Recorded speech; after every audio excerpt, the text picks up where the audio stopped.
Jonathan Gavoni of DraftExpress. I'm here with Thon Maker at the Pangos All-American Camp in Long Beach. Thon, how is Long Beach treating you so far? Pretty hot weather, but it's nice. Yep, having a good camp.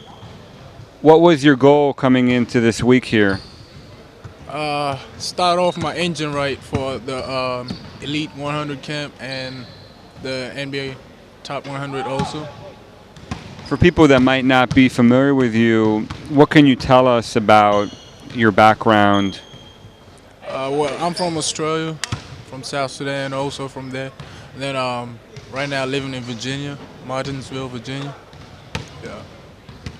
What kind of basketball player are you? Right now I'm playing the 5. You know, I got to get the toughness down at first, and then eventually work my way to a, small forward, play the 4. Yeah. What is your best attribute right now as a player? Just playing hard to win, have intensity within the game. Yeah. And what are you trying to improve on? Getting the ball at the right spots, like from the mid post and the high post. Yeah. When you're going to make your college decision, what are some of the things that you're considering? What are the factors that are going through your mind before you decide where to go to school?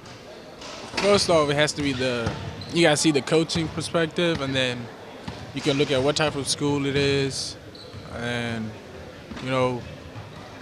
what else, like how they run and how who's been through there and where they end up. Yeah. Have you been watching any of the NBA playoffs here in the last month or so? Yeah, definitely. What are some of the things that you're looking at? Anything that stands out to you from the games that you've seen?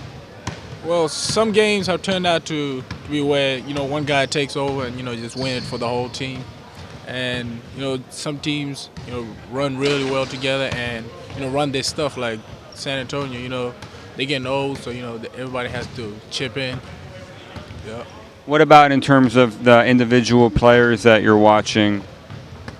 I was looking at Kevin Durant at first, and then, they lost early, but the statement he had when he said he's tired of becoming second, I was like, yeah, he's ready. It's about to go down now. And then, the point guard position was missing, but, he got to work a little bit more. Yeah. Where do you see yourself 5 years from now? Definitely in the league. Definitely in the league. What was it like in Australia? How did that come about? How did you get to Australia? He can answer that. You want to answer that? Yeah, it's your interview. Well, how did he get from Australia? How did he get to Australia? To Australia. I came to Australia when I was 5 years old from South Sudan, and get a better education. And then that's when I met him, and he said you can do a lot more and have your education.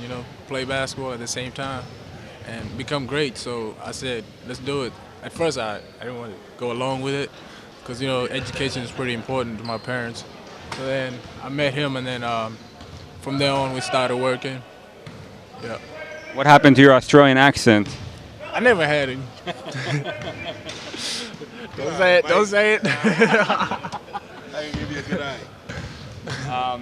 I know that a lot of Sudanese are being recruited to play Australian football. Did that ever cross your mind playing AFL?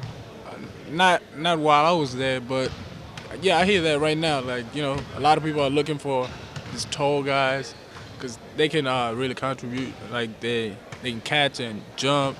They just need height, so that's what they're after right now. I hear that a lot, but not with me. It never came with me. It's a pretty violent sport, right? Yeah, every sport, you got to have toughness in it. No matter, even tennis, it's tough to play for long hours in tennis, so yeah, yep.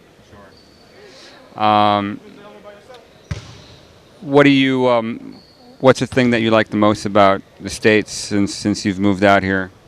The competition, the level of competition in basketball, that's number one thing. And that was, the weather's a little different, but everything else seems normal.